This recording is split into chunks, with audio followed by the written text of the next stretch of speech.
Hello everyone. Welcome back to the channel. If you'd like to submit a story, feel free to do so in the comments down below or send it to my email. Alright, let's dive into today's story. They say the graveyard shift is called that for a reason. Quiet, empty, dead. But what happens when you're working security in the middle of the night and you realize that empty doesn't always mean alone?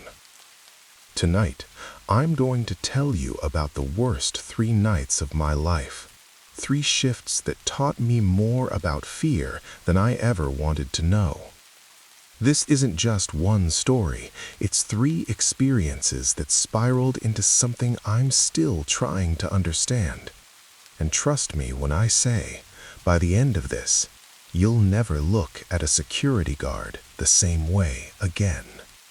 My name doesn't matter. What matters is that 6 years ago, I started working for a security company.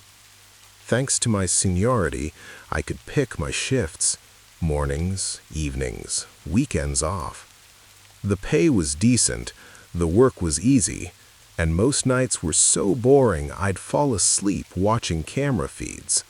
But then everything changed when my company picked up 3 new contracts in the same month, and somehow I ended up working all 3 sites. The first was a massive government office building in the middle of nowhere. The second was a medical clinic in Mississauga. The third was a corporate office tower in New Jersey. 3 different buildings, 3 different cities, but what happened at each one, it was like they were connected somehow. Like something was following me from site to site, learning my patterns, watching me watch others. The government building was the strangest contract we'd ever gotten. Picture this, a 6-story office complex sitting in the middle of absolutely nowhere. I'm talking dense forest on all sides, no other structures for miles. The building was surrounded by a massive parking lot, which was surrounded by a 10-foot metal fence topped with barbed wire.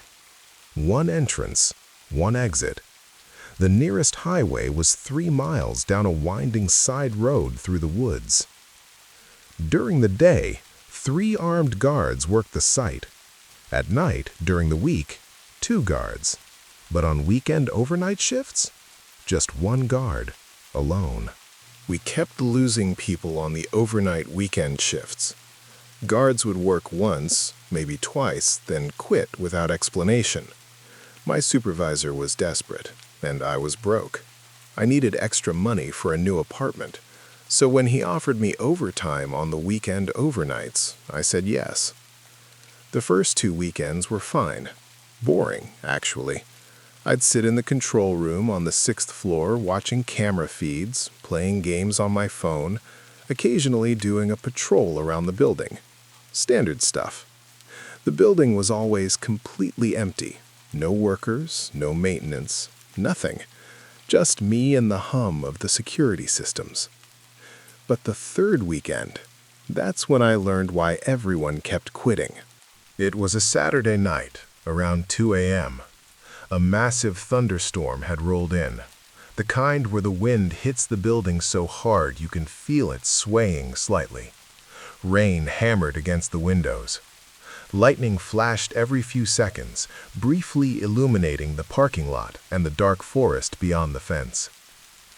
I was in the camera control room with the lights off, trying to stay awake. The control room had 1 window that overlooked the back parking lot and 3 large monitors showing live feeds from security cameras throughout the building and grounds. 42 cameras total. I'd memorized every angle by this point. I got up to stretch my legs. I was getting drowsy, thinking about grabbing an energy drink from the vending machine down the hall. I walked over to the window and pulled back the blinds, staring out at the storm. Watching debris tumble across the parking lot, seeing the trees beyond the fence thrash violently in the wind. Then, lightning flashed, and I saw something that made my blood run cold. A figure in the trees beyond the fence, but it wasn't just standing there, it was moving, fast, impossibly fast. In the split second of that lightning flash, I watched it dart from one tree to another at least 20 feet away. Not running, darting, like it had teleported. I kept my eyes locked on that spot, waiting for another flash of lightning. My hands were shaking as I gripped the window blinds. 5 seconds passed. 10. Then, crack. Another lightning strike lit up the forest. I scanned the trees frantically. The figure was gone, completely vanished. I let out a breath I didn't know I was holding. I was just tired, seeing things. My mind playing tricks after 2 hours of staring at security monitors in the dark. That's all it was. I needed that energy drink. I left the control room and walked down the hallway to the vending machines. The 6th floor was dead silent except for my footsteps echoing on the tile floor and the distant sound of rain against the windows. I grabbed an energy drink, popped it open, and downed the entire thing in about 30 seconds as I walked back to the control room. 5 minutes. That's all I was gone. 5 minutes. But when I sat down at my desk and looked at the monitors, my stomach dropped. One of the camera feeds was dead. Black screen. The camera that covered the back parking lot, the exact area where I'd seen that figure, was offline. I immediately looked out the window toward where the camera should be. I could barely see it in the darkness, but I could tell something was wrong. I grabbed my flashlight and shined it in that direction. The camera was dangling by its wires, torn completely off its mounting post, just swinging in the wind like a broken toy. My hands started shaking. Heavy winds don't just rip security cameras off metal posts. These things are built to withstand hurricanes. But there it was, destroyed. I tried to rationalize it. Maybe it was poorly installed. Maybe the mounting was old. Maybe... Beep, beep, beep. The security system alert sound cut through my thoughts like a knife. Someone was accessing a door. I spun to the monitors and pulled up the access log. My heart was pounding so hard I could feel it in my throat. The screen showed me which door was being opened. The back entrance, ground floor, next to the parking lot where the camera was destroyed. But here's what made my blood turn to ice. The system showed a green light. Whoever was opening that door had entered the correct access code.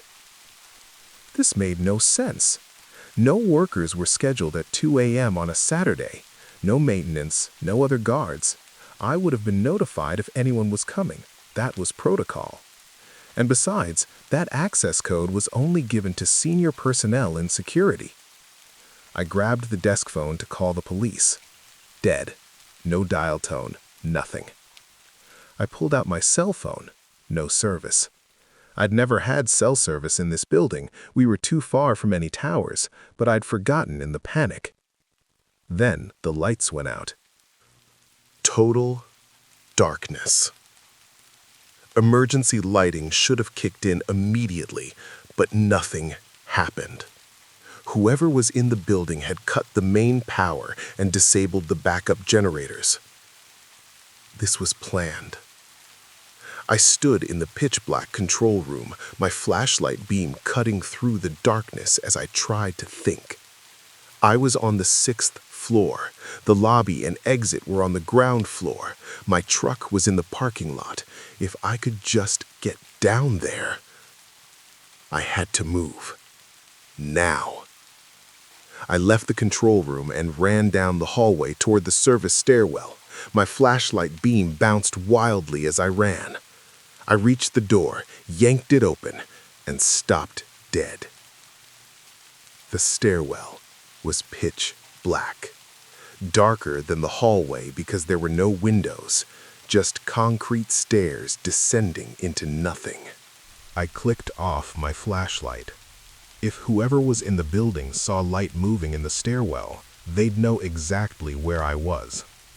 I'd have to navigate by feel. I started moving down the stairs slowly, one hand on the railing, testing each step before putting my full weight on it. 6th floor, 5th floor, 4th floor. Then I heard it. A door opening somewhere far below me. The sound echoed up through the stairwell. Creak, slam. I froze completely, not even breathing. Then I heard footsteps, heavy boots on concrete stairs, coming up. They were methodical, steady, not rushed, like whoever it was knew exactly where they were going, like they had all the time in the world. I had a firearm, I was trained, but standing there in absolute darkness, listening to those footsteps getting closer, I realized I didn't want to shoot anyone. I'd never fired my weapon outside of training. The thought of actually doing it made me feel sick. I had to move. I turned around as quietly as possible and started climbing back up the stairs, moving as fast as I dared in the darkness. 3rd floor behind me, 4th floor, 5th floor. The footsteps below were getting faster. He heard me. 6th floor. I burst through the door back into the hallway where I started. If I could climb up there and hide. My gun banged against the metal stairwell railing. Clang. The sound echoed through the entire stairwell like a bell. Everything stopped. The footsteps, my breathing, time itself. Then he started running. Boom, boom, boom, boom. Heavy boots pounding upstairs at full speed. He'd be at the 6th floor in seconds. I ran into the storm. Rain hit me like a wall. Wind nearly knocked me over. I clicked my key fob frantically and saw my truck's headlights flash across the parking lot about 50 feet away. I ran toward it, splashing through puddles, soaked to the bone in seconds. Behind me, I heard the building door bang open. I glanced back. He was there, all in black, face covered by a mask and hood, running straight at me with terrifying speed. I reached my truck, threw the door open, jumped in, jammed the key in the ignition. The engine roared to life. I threw it in reverse and floored it, tires screeching even on the wet pavement. I spun the wheel, shifted to drive, and punched the accelerator. As I tore past him, I saw him standing in my headlights for just a moment. He didn't move, just stood there in the pouring rain, watching me leave. I didn't get cell service until I was almost at the main road, 3 miles away. I called 911 immediately. Police arrived at the building about 15 minutes later. I followed them back. I told them everything, filled out reports for both the police and my company. We searched the entire building, all 6 floors, the basement, the parking lot, the perimeter of the fence. Nothing. No sign of anyone. No forced entry, no footprints. Nothing. But in the stairwell where he'd fallen, the police found something. A fully loaded, unregistered semi-automatic handgun. Whoever he was armed. If I'd confronted him instead of running, I don't want to think about what would have happened. The police told me I was lucky. They said whoever it was clearly had inside knowledge, access codes, building layout, camera positions. They asked if I'd noticed any coworkers acting strange, any former employees with grudges. I hadn't. To this day, they never caught him, never figured out who it was or why he broke into that building. But here's what I didn't tell the police. Before I left the parking lot that night, I checked the access logs one more time. The access code